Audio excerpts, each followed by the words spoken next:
Hello, my dear student, my dear friend. My name is Vishal Srivastava. I am an assistant teacher. Welcome to my channel Vishal Study Room. आज हम लोग correct use of preposition का part 3 discuss करेंगे। इससे पहले already मैंने पहले part में आपको 3 वर्ड के यूजेज बताया था, जिसमें पहला आपका एट था, दूसरा आपका इन था और तीसरा आपका इनटू था। उसके नेक्स्ट सेशन में मतलब पार्ट 2 में हमने डिस्कस किया था ऑन, बिटवीन, अमंग, अमंगस्ट। अगर आप इन दोनों सेशंस को नहीं देखा तो it is very important, please go in the playlist में जाइए और ग्रामर ऑन स्पेशल सेक्शन पर जाइए। ग्रामर जो कि स्पेशल टॉपिक पर होता है उस पर जाइए और सारी वीडियो को एक एक करके देख लीजिए। It is very important for your exam point of view. चलिए बिना टाइम वेस्ट करते हुए हम लोग सेशन की शुरुआत करते हैं। Session correct use of preposition part 3। इसमें फर्स्ट वर्ड जो आपका है जिसको मैं आज एक्सप्लेन करूंगा, use of beside and besides. It is very important क्योंकि इसमें बहुत सारा कन्फ्यूजन होता है। What is the mean of beside and what is the mean of besides, where we use beside and where we use besides. हम कहाँ B side का use करते हैं, कहाँ बी साइड्स का। चलिए बिना time waste करते हुए मैं आपको एक्सप्लेन करता हूँ। फर्स्ट एक वर्ड आपका होता है बी साइड्स। क्या होता है? B side. और दूसरा होता है आपका बी साइड्स। क्या होता है? बस इसमें यस लगा हुआ, इसमें यस नहीं लगा होता। बिल्कुल ये ना सोचिएगा कि ये आपका प्लूरल सिंगुलर, ऐसा कुछ भी नहीं है। सिंगुलर प्लूरल का यहाँ पर कोई केस ही नहीं है। तो एक बी साइड होता है, बी साइड्स। बहुत अच्छे से मैं बता दूं कि जो बी साइड का मतलब होता है उसका मतलब बगल होता है। कोई चीज़ आपके पास में है, कोई चीज़ आपके पास में है। वहीं बी साइड्स का मतलब के अलावा, किसी चीज़ को छोड़कर। बी साइड्स का मतलब के अलावा, इट मीन्स किसी चीज़ को छोड़कर। आई होप दोनों की मीनिंग क्लियर होगी। बी साइड का मतलब बगल और बी साइड्स का मतलब के अलावा, मतलब किसी चीज़ को छोड़कर, के अतिरिक्त। बी साइड का मतलब पास या बगल, नज़दीक, समीप सब होता है। चलिए एग्जाम्पल के थ्रू हम लोग देख लेते हैं। देखिए फर्स्ट एग्जाम्पल आपका है, the child is sitting, the child is sitting beside, the child is sitting beside, the child is sitting beside the father या मदर, कुछ भी कर दो सब सही है। beside the father। बहुत ध्यान से देखिए आप लोग, इसमें क्या बताया गया कि child is sitting beside the father. Child बैठा हुआ है फादर के बगल में। यहाँ बी साइड है, बी साइड्स नहीं है, बी साइड। इसका मतलब कि जो बच्चा है वो फादर के बगल में बैठा हुआ। आई होप आपको समझ आया होगा। चलिए एक और एग्जाम्पल मैं बता देता हूँ आपको इसी का। दूसरा एग्जाम्पल है गो एंड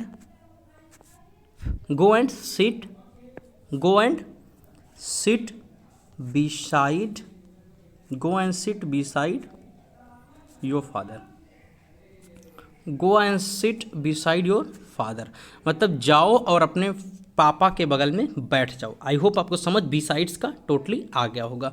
चलते हैं हम एग्जाम्पल देख लेते हैं बी साइड्स का। किसका? बी साइड्स का। चलिए हम लोग एग्जाम्पल देख लेते हैं बी साइड्स का। जैसे मैंने लिखा बी साइड्स, क्या लिखा? Besides Gita, besides Gita, all, besides Gita, all of the girls were present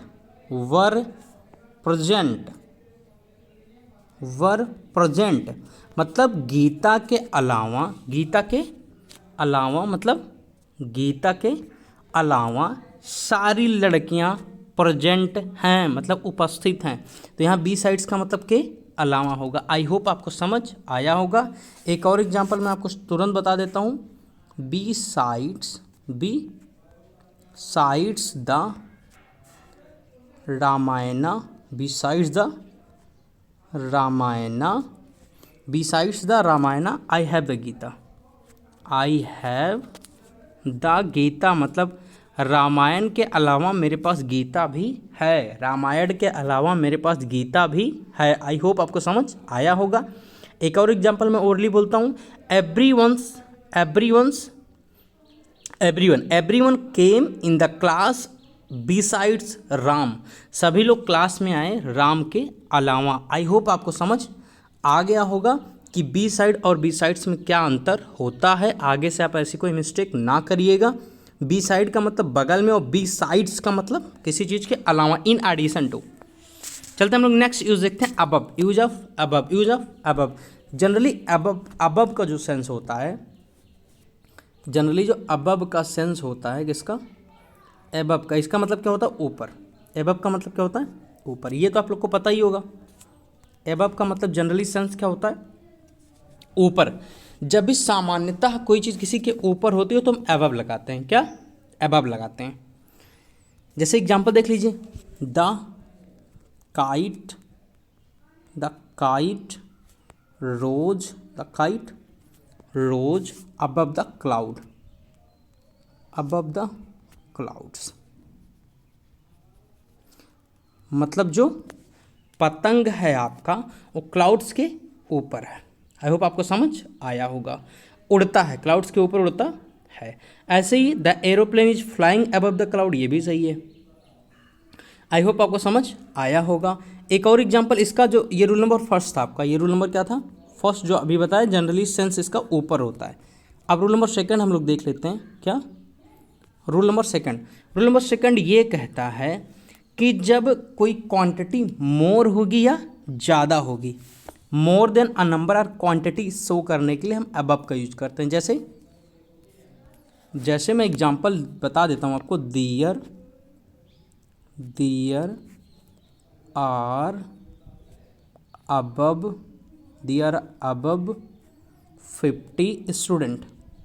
there are above 50 students in the class अब यहाँ बहुत ध्यान से आप लोग देखिएगा। मेक श्योर कि यहाँ अबव जो आया है वो इसलिए आया है क्योंकि उसकी क्लास में 50 से ज़्यादा थे। तो यहाँ पर किसी चीज़ से ज़्यादा शो करना होगा तो वहाँ पर भी आप अबव का यूज करेंगे। अबव का यूज कहाँ करेंगे, जब किसी से कोई चीज़ ज़्यादा शो करनी होगी। एक और एग्जांपल बता देता हूँ, her expenses are above her means. Her expenses मैं आपको राइट कर देता हूँ, हर एक्सपेंसेस आर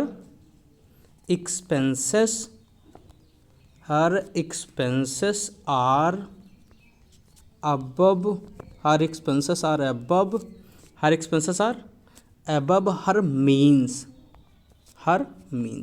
मतलब उसकी आमदनी उसके खर्चों से ज़्यादा है, आई होप आपको समझ आ गया होगा कि एबव जब कोई चीज़ किसी से ज़्यादा शो करते हैं तो उसके लिए भी हम एबव का यूज करते हैं। दो रूल था, दोनों मैंने बता दिया। नेक्स्ट आपका आ जाता है यूज ऑफ ओवर।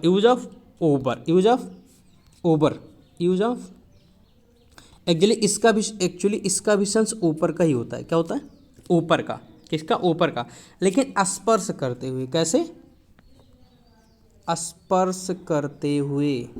जैसे मैं एग्जांपल आपको बता देता हूँ, एग्जाम्पल देख लेते हैं। फर्स्ट आपका एग्जाम्पल है, please spread the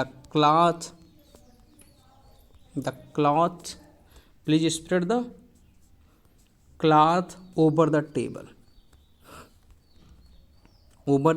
I hope आपको ये समझ आया होगा कि please spread the cloth over the table. अब यहाँ स्प्रेड है, यहाँ पर क्लॉथ है और यहाँ ओवर है।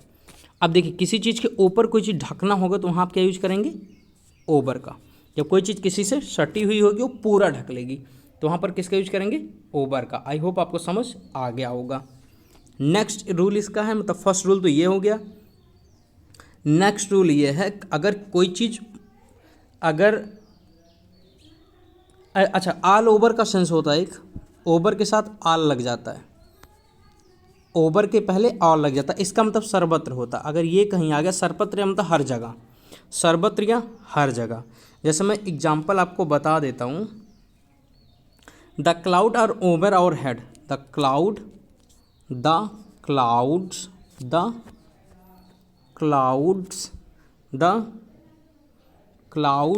आर ओवर आवर हेड्स, मतलब जो क्लाउड है वो हमारे सर के पूरे ऊपर, अब यहाँ स्पर्श नहीं कर रहा लेकिन पूरे तरीके से छाया हुआ है, ढका हुआ है, तो उसके सेंस में हम किसका यूज करेंगे? ओवर का। आई होप आपको समझ आया होगा, अब चलते हैं नेक्स्ट यूज पर। जब भी कोई चीज़ एक छोर से दूसरे छोर आर पार तक, ये रूल नंबर 3 है इसी का, रूल नंबर 3, जब कोई चीज़ किसी के आर पार एक छोर से दूसरे छोर तक इस टाइप में होगी तो उसके लिए भी हम ओवर का यूज करेंगे। किसका यूज करेंगे? ओवर का। जैसे मैं एग्जांपल आपको बता देता हूँ, there is a bridge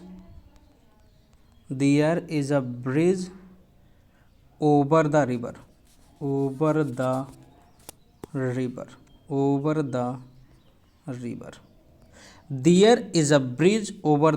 river, there is a bridge over the river. अब बहुत ध्यान से देखेंगे तो जो ब्रिज होगी वो एक साइड से दूसरे साइड इस टाइप में होगी, इसीलिए यहाँ पर क्या लगा है? ओवर। दूसरी चीज़, इस सेंस में अक्रॉस का यूज भी सही होता है, अगर वो ब्रिज के सेंस में अक्रॉस भी लगाएंगे तो भी सही रहेगा। तो आई होप आपको अब कन्फ्यूज़न नहीं होगा। चलते हैं नेक्स्ट चीज़ पर। अच्छा, एक और इसका रूल मैं आपको एक्सप्लेन कर देता हूँ। ओवर का मतलब कुछ आवश्यकता से अधिक, कोई चीज़ ज़्यादा हो गया। जैसे इसका कुछ यूज होता है ओवर ईट करना, आप लोगों ने ये सुना होगा, मैं बेसिकली एक्सप्लेन कर देता हूँ। खाना बहुत ज़्यादा खा लेना, ओवर ईट हो जाना, ओवर ईट हो गया। और जैसे ओवर ड्रा हो गया, क्या? ओवर ड्रा हो गया, क्या? ओवर ड्रा का मतलब जमा की गई राशि से अधिक निकालना, मतलब ओवर ड्रा बहुत ज़्यादा निकल गया। और फिर ओवर क्राउड, आवश्यकता से अधिक भीड़, ये तीनों आप याद रखिएगा। ओवर क्राउड मतलब आवश्यकता से अधिक भीड़। ओवर का मतलब जनरली ज़्यादा के सेंस में भी हो जाए तो कुछ मोर देन हो जाए। आई होप आपको ये समझ आया होगा, इतना ही यूज आपका ओवर का था। अब आ जाते हैं अपान का। ये बहुत ही ईजी है, अपान का यूज एक ही है। अपान का प्रयोग थिंग्स इन मोशन के लिए होता है। अपान का प्रयोग थिंग्स इन मोशन, अपान का प्रयोग थिंग्स इन मोशन के लिए होता है। अपान का प्रयोग things in motion, things in motion, things in motion के लिए होता है। जैसे मैं एग्जांपल आपको समझा देता हूँ। जैसे द डॉग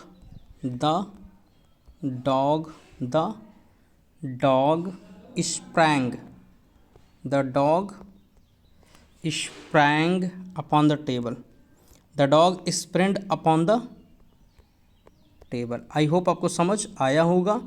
अपान का यूज इतना ही है, एक ही यूज है, तो आप लोग इसको याद रखिएगा। चलते हैं हम लोग नेक्स्ट यूज पर।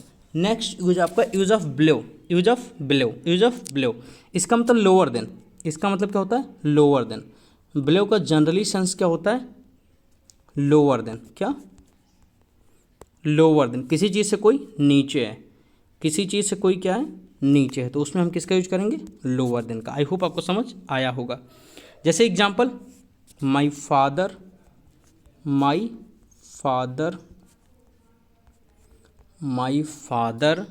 Is below 70, my father is below 70, is below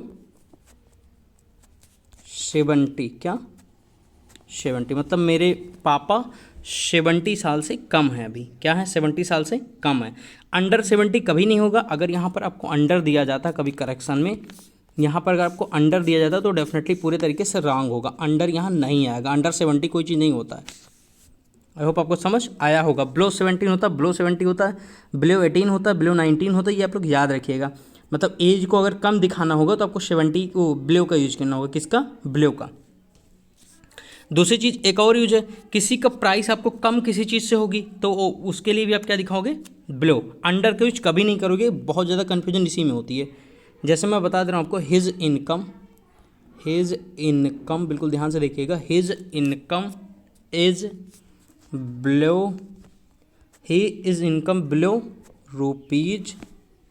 rupees 5,000 पर अ मंथ, पर अ मंथ मतलब पर मंथ उसकी जो इनकम 5,000 से कम होती है, तो यहाँ पर भी आपका बिलो ही लगेगा, किसी चीज़ से कम की बात करें। एक चीज़ हमेशा यहाँ रखिएगा, यहाँ अक्सर अंडर दे देता है, क्या देता है, हमें लगता है सही है, तो अगर अंडर आएगा तो वो बिल्कुल गलत होगा और बिलो आपका करेक्ट होगा पूरे तरीके से। आई होप आपको समझ आया होगा। अंडर का इतना ही यूज है। अब चलते हैं नेक्स्ट यूज पर, जो कि हमारा क्या है, नेक्स्ट यूज हमारा बिलो का इतना ही यूज होता है। जनरली जो मैंने एग्जांपल दिया था उसमें अंडर लिख देता है, जो कि गलत होता है। अब हम लोग अंडर का ही यूज देख लेते हैं, यहाँ पर आपको क्लियर हो जाएगा कि अंडर का यूज क्या होता है। अंडर का जनरली सेंस होता है नीचे, अंडर का जनरली सेंस क्या होता है, नीचे। अंडर का जनरली सेंस क्या होता है, नीचे। जैसे मैं एग्जांपल आपको बता देता हूँ, कोई चीज़ किसी के नीचे है, जैसे ही the cat is sitting, the cat is sitting, the cat is sitting, the cat is sitting under the tree, या अंडर द टेबल कर देते हैं, अंडर द टेबल। मतलब जो बिल्ली है वो किसके नीचे बैठ रही है, टेबल के। आई होप आपको समझ आया होगा। नीचे के सेंस में कोई चीज़ किसी से नीचे है लेकिन सटी हुई नहीं है, तो इसके लिए ऊपर से सटी हुई नहीं है, तो इसके लिए हम क्या यूज करेंगे, अंडर। क्या यूज करेंगे, अंडर। और एक और चीज़, जब सिर्फ देखिए एज अगर लिखी होगी 14, 16, 17 तब तो बिलो आएगा, लेकिन अब अगर कोई कहेगा कि ये अंडर एज है तब वहाँ अंडर लग जाएगा। ही इज अंडर एज मतलब उसकी एज कम है, लेकिन वही उसकी एज 17 साल से कम है तो he is below 17, he is below 17। याद रखिएगा, जब एज का वो दे देगा नंबर तो बिलो होगा, और वहीं खाली एज लिखा हुआ है, जैसे ये लिखा हुआ अंडर एज, अंडर एज, तो एज के पहले अंडर का यूज होता है, याद रखिएगा। Roll number second. I hope आपको समझ आया होगा। और तो जनरली इतना ही सेंस आपका अंडर का। अंडर का मतलब किसी चीज़ के नीचे। जैसे एक और एग्जांपल बता देता हूँ, he was sitting under the tree, under the tree, under the tree का मतलब क्या हो गया, वो सिटिंग अंडर द ट्री मतलब पेड़ के नीचे बैठा है, he is sitting under the tree, वो पेड़ के नीचे बैठा हुआ। यहाँ भी नीचे के सेंस में किसका यूज हुआ है, अंडर का। वहीं आई हैव अंडर ₹200 मतलब मेरे पास 200 रुपये से कम है।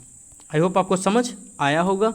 चलते हैं नेक्स्ट यूज पर, बीनीथ। नेक्स्ट यूज आपका क्या है, बीनीथ। बीनीथ भी बहुत ईजी है, इसका मतलब भी नीचे होता है, इसका मतलब भी क्या होता है, नीचे के सेंस में होता है। और दूसरी चीज़, अंडर और बीनीथ का प्रयोग बिना किसी अंतर के करते हैं, मतलब बीनीथ की जगह आप अंडर भी लिखोगे तो भी करेक्ट होगा, और अंडर की जगह अगर बीनीथ लिखते हो तो भी आपका करेक्ट होगा। जैसे मैं एग्जाम्पल देता हूँ, ही, एग्जाम्पल में लिखता हूँ, 1 मिनट वर्क नहीं कर रहा है। बीनीथ का एग्जाम्पल देख लीजिए, he is sitting, he is sitting beneath the tree, beneath the tree मतलब वो पेड़ के नीचे बैठा हुआ। मतलब अंडर और बीनीथ का यूज सेम है, बिल्कुल कंफ्यूज होने की ज़रूरत नहीं है। अंडर का जो यूज होता है नीचे के सेंस में, वही बीनीथ का भी यूज होता है नीचे के सेंस में, वही बीनीथ का भी यूज होता है नीचे के सेंस में। आई होप आपको समझ आया होगा। बीनीथ का यूज किस में होता है, नीचे के सेंस में, वही आपका अंडर का यूज होता है। आई होप दोनों समझ आ गए होगा। नेक्स्ट यूज हम लोग डिस्कस कर लेते हैं, may be it is last, use of behind. Use of behind. अब बिहाइंड का यूज क्या होता है, बहुत इंपॉर्टेंट, वेरी इंपॉर्टेंट। बिहाइंड मतलब किसी के बिहाइंड मतलब पीछे होता है, किसी चीज़ के पीछे। बिहाइंड मतलब के पीछे, बिहाइंड का मतलब होता है के पीछे। के पीछे जैसे मैं एग्जाम्पल आपको शो कर देता हूँ, जैसे माई डॉटर, सन कर देते हैं, थोड़ा सा छोटा रहेगा, सन से वही एग्जाम्पल आप लोग समझ जाएंगे। My son was hiding, my son was hiding behind the door, my son was hiding behind the door. मेरा जो बेटा है वो डोर के पीछे छिपा हुआ है। अब डोर के पीछे के लिए हमने किसका यूज किया है, देखिए डोर के पीछे की हाइडिंग का यूज, हाइडिंग मतलब के पीछे, किसी चीज़ के पीछे, उसके लिए ही आप बिहाइंड का यूज करोगे, किसी के पीछे होने के सेंस में। जैसे और मैं एक एग्जांपल आपको समझा देता हूँ, he has left nothing, he has left nothing behind, he has left nothing behind him, he has left nothing behind him. और उसके पीछे कुछ भी चीज़ छोड़कर नहीं गया है, वो उनके पीछे कोई भी चीज़ छोड़कर नहीं गया है। तो के पीछे के सेंस में हम बिहाइंड का यूज करते हैं। जैसे the cat is hiding itself behind the table, बिल्ली अपने आप को टेबल के पीछे छिपा रही है। आई होप आपको आज के सारे यूजेस जो मैंने बताया वो क्लियर होगा। आज के सेशन में इतना ही, और प्रीपोजिशन का जल्द ही पार्ट 4 आएगा, मे बी कल टुमारो। हर दिन प्रीपोजिशन का थोड़ा थोड़ा यूज हम लोग देखेंगे, और सारे वर्ड को आप लोग को एक बार वीडियो देखने के बाद कभी फिर देखने की ज़रूरत नहीं पड़ेगी। आई होप आपको लर्न हो जा रहा होगा जिस तरीके से मैं बताता हूँ। अगर नहीं होता तो एक बार नोट्स बनाते चलिएगा, और जब भी ज़रूरत पड़ती है तो नोट्स को आप 1 मिनट में गो थ्रो कर लीजिएगा। आपका सारा रूल ऐसे ही एज यूजुअल आपके माइंड में बैठ जाएगा, और 2 से 4 बार अगर आप ऐसा करते हैं तो आपको फिर याद करने की ज़रूरत नहीं पड़ेगी, और जब आप किसी को बताएंगे तो आप वहाँ पर यूनिक होंगे। तो आशा करता हूँ आप सब बहुत अच्छे होंगे। और वैक्सीन का रजिस्ट्रेशन होने लगा है, तो आप लोग वैक्सीन का रजिस्ट्रेशन करवाइए और अपने आप को वैक्सीन लगवाइए, और अपने आप को सुरक्षित रखिए। गैदरिंग प्लेस पर ना जाइए, बहुत ज़रूरत हो तभी बाहर जाइए। तो चैनल को सब्सक्राइब करें, वीडियो को लाइक करें और कमेंट करें, और शेयर मस्ट है क्योंकि नया चैनल तो इसको इसकी रीच आप ही लोग को बढ़ानी है। चलिए सेशन को हम लोग फिनिश करते हैं। तो thank you, this is Vishal Shrivastava signing of.